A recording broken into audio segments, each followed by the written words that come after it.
WWE might be cooking up something big for the 2025 Royal Rumble, which will take place in Indianapolis in February. And we know that they've already put together a stacked lineup of top superstars who will be in this match. We've talked about it. John Cena will be there. Roman Reigns will be there. LA Knight has announced that he's going to be in the Rumble. Jey Uso is going to be in the Rumble. Then, on this week's edition of WWE Raw on Netflix, it was the additions of CM Punk, Seth Rollins, Drew McIntyre, who all have interesting motivations as to why they want to win the Royal Rumble, but also why they want to keep one of their biggest rivals away from winning the Rumble. We heard Drew McIntyre talk about how his goal is to keep Roman Reigns from getting even more power after Reigns retrieved the Ulafala from Solo Sikoa in tribal combat. Now he is the only tribal chief, the leader of the bloodline once again. There's also McIntyre wanting to keep Punk from realizing his goal likely after the feud that those two had, the feud of the year in WWE in 2024.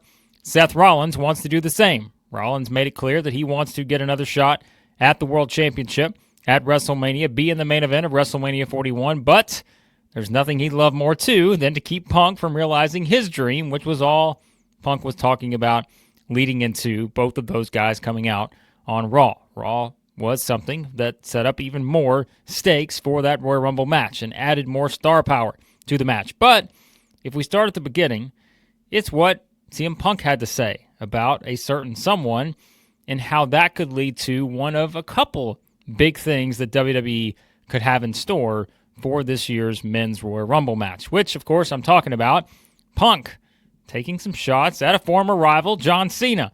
We mentioned John Cena is going to be in the match this year, and we've talked about it in another video. Is this point where it's as simple as Cena winning this match and getting the opportunity to break the championship record, winning his 17th world title at WrestleMania 41? Is that going to happen? Will we get Cena versus Cody Rhodes? Will we get Cena versus Gunther?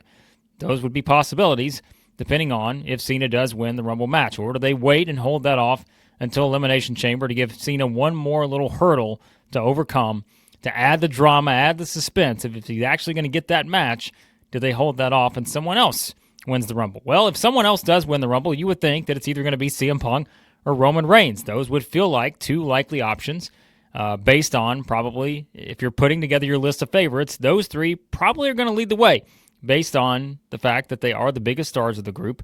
And with Punk now kind of foreshadowing a potential exchange and a potential, kind of showdown with John Cena, again, to reignite the rivalry that those two had over a decade ago in WWE. Still, I think one of the best matches WWE has ever done, Money in the Bank 2011. John Cena defending the championship against CM Punk in Chicago. Punk wins, walks out with the title. The follow-up was not good, but it was still one of the best things I think they've ever done in terms of that story. How do they get back around to that? We know they want to do that because this is your last chance. Cena, retirement tour is on. It's Punk getting older, kind of getting towards the end of his career probably within the next several years. And so you look at it from that standpoint. This is an opportunity in the Royal Rumble to get back to that history between Punk and Cena. And you would probably expect them to have a bit of an exchange, maybe promo-wise, on Raw before we get to the Royal Rumble in several weeks. But for now, it's Punk kind of throwing some of those shots at John Cena. What does that mean for the actual match? Well, again, if we're trying to figure out how this thing is going to play out, and we know that, again, WWE is planning something big here because they are stacking this match with all the top superstars. Think about kind of the history of the Royal Rumble, right? How many times have we looked up before and been like, well, hey, it's a great roster, but yet when you look at the Rumble, you feel like there's only one or two guys who could possibly win this thing. Some people may still think that about this Rumble. Again, Cena may be considered a heavy favorite to some. Punk may be the second favorite. Roman Reigns right there with him, I would think. But if you look at the way they're adding all these people in, right? Drew McIntyre, Seth Rollins, as we said, LA Knight's there, Jey Uso's there. There's going to be more to come too, right? We don't know exactly, but Sami Zayn, Kevin Owens, could he be in there even though he's facing Cody? Could he find a way to get into the Rumble? Could a frustrated Kevin Owens decide to make his way into the Rumble, to make his presence felt? Is that where Randy Orton returns? You see my point here. There are so many different options that if they decided to go in one of these directions that isn't as obvious, it could make it more interesting. Logan Paul's out there. We've talked about the rumored match maybe with Logan Paul challenging Gunther for the World Heavyweight Championship at WrestleMania 41. Not a match I want to see, but Could it happen? Sure it could. It's the new era of WWE, just as Penta said when he made his spectacular debut on this week's Raw. But the thing about Cena and Punk is this. Would we be surprised at all if this Royal Rumble comes down to this big, epic showdown between John Cena and CM Punk? Knowing what's on the line, right? Think about it. CM Punk finally getting to realize his dream of main eventing WrestleMania 41. And then there's John Cena with his last chance to main event WrestleMania 41 and his last chance potentially to get a shot at breaking that record for the 17th World Heavyweight Championship reign. A lot at stake, and there is no more drama than having those two potentially as your final two in this Royal Rumble. And so, is that direction the way they're going to go? Is that what WWE has cooking up here?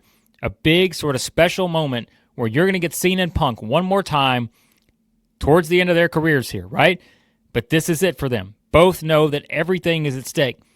And how do you then have this match unfold? If it comes down to Cena and Punk, if that's the big thing that they have in store here. But the question is, too, is what happens to get there, right? That means you've got to throw out Roman Reigns. You've got to throw out Seth Rollins, Drew McIntyre, and all these other people we mentioned. And that's why I think they are building this up to be one of the best Royal Rumbles ever. I say that again. I think they're building this up to be one of the best Royal Rumbles in the history of WWE because they've done such a good job, as we've said before, playing up the history and the sort of relationship dynamics between all of these different people. They've made the goal very clear for everyone, right? Drew McIntyre is the bloodline hunter. He's the Roman Reigns hunter now. Seth Rollins has kind of that dual goal here. He wants to, again, be the champion, be at the top of WWE once again. But because of his rivalry with CM Punk, he's also probably willing to let that go just to make sure Punk doesn't get his opportunity, right? And we said, we know what the stakes are for Punk. We know what the stakes are for John Cena. But, again, look at all the other people that are there. Roman Reigns, he stated via Paul Heyman, he wants that championship back. He wants Cody one more time at WrestleMania. Do I think that's going to happen? No. But they've at least built this up to where all those interactions, right? Think about the best Royal Rumbles in the history of WWE, which to me, 1992 is one that certainly stands out. Ric Flair wins it, becomes the WWF champion. Bobby Heenan, legendary performance on commentary. 2001, I thought, was a great Royal Rumble. You had Stone Cold Steve Austin win that one. I still kind of look at that as one that maybe still doesn't get enough love, even though I think it's one of the best ever. And you can keep going down the line. It's some of the best Rumbles in history. But if you look at it, it's all about how many people can you build up to be the believable winners, right? The thing about 1992 and 2001 is, I don't know that anyone thought maybe, outside of just the obvious couple people, maybe we're going to win that Rumble. You thought Austin would win in 2001. Flair made a lot of sense to win it in 1992. There were other guys too. Of course, Hogan was in there, Sid, people like that. But what I like about this is they built up so many stars. They built up so many kind of, interesting dynamics to where you're going to have those moments throughout this Royal Rumble that are going to be very memorable, perhaps in history of WWE, right? Because think of the drama and everything that's happened to get to this point. And now the stakes have never been higher because it's all about WrestleMania. It's not just a match, back in June or August or something like that, right? It's not just that. It's something where the ultimate prize of getting a shot, not only at the championship, but getting a shot to main event of WrestleMania is on the line. And when you think about what has driven all of these top people, Cena, Punk, McIntyre, Rollins, Reigns, keep going down the line, right? It's being a champion. It's being in that powerful position in WWE, being at the very top. And you've got all these combustible elements now combining in this Royal Rumble match. And that's why, look, I do think there is an element of me that's like, well, it's going to be an obvious winner. But I also would not be surprised if WWE goes another direction, right? And decides to throw maybe a little bit of a curveball here. Because there are a lot of people they can turn to, and there are stories already in place to where it would make sense if they decided to go with sort of a wild card pick to win this year's Rumble. Don't know if that's going to happen. But if you're building up potential showdowns between John Cena and CM Punk, John Cena and Roman Reigns, John Cena and Drew McIntyre, CM Punk and Drew McIntyre, CM Punk and Roman Reigns, CM Punk, Seth Rollins, Roman Reigns, Seth Rollins. You get my point here, right? There's a lot of potential, interesting combinations that could get you to that final two, the final four of this year's Royal Rumble. And I think that's what WWE has brewing right now. They know that they have all the pieces in place they need to make this one of the best Royal Rumbles in history, because you have the tension, you have the drama built in, and now how do you execute it for the best possible match, right? 2022, one of the worst Royal Rumbles in WWE history. There were none of those moments that really just stood out and made you feel like, hey, these are the kind of things that they're leading us towards, right? You didn't have those big spots, those big moments, the big stare downs that we're so used to between top stars, right? This year, complete opposite. I think they have the kind of roster and they have the storylines in place to make this one of the best. And I think one of the biggest things they could do is have that eventual John Cena, CM Punk showdown here. Punk teased it on WWE Raw, and I think they're going to get to it. The question is, will they get to it just in the match itself, or will they be the final two just as last year? It was Cody Rhodes and CM Punk. Seemed like a pretty obvious final two last year. We made our predictions when this channel was weeks old.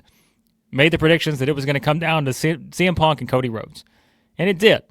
This year, could you have that same predictable finish where it's John Cena and CM Punk, and you get there by maybe Seth Rollins and Drew McIntyre being the ones to eliminate Roman Reigns? Maybe that alliance grows a little bit, even though Rollins and McIntyre are going to fight each other next week. They both have the history with Reigns. They both have the hatred for Reigns. Is that what costs him? Or does it tie back into the bloodline? Jacob Fatu, someone like that. These are all possible scenarios that could play out in what I think is going to wind up being one of the most memorable Royal Rumbles in WWE history. But either way, I think this one is going to be a lot of fun, and I want to know what you guys think. What do you think about how this Royal Rumble is going to play out? What did you think of the CM Punk tease with John Cena? Would you like to see them as the final two? Is this one of the many big things WWE probably has in the works for this 2025 Royal Rumble? How do you see it playing out? Does Cena win? Does Punk win? Do you get them as the final two? Who's in the final four? Keep sending in your predictions. Always love to read you guys' feedback on what you think is going to happen here. And again, hit that subscribe button. Hit the like button as well. What's WWE got cooking for the 2025 Royal Rumble? The teases are there. The hints have been there. How's it all going to play out? Let me know your predictions for how this goes in the 2025 Men's Royal Rumble match.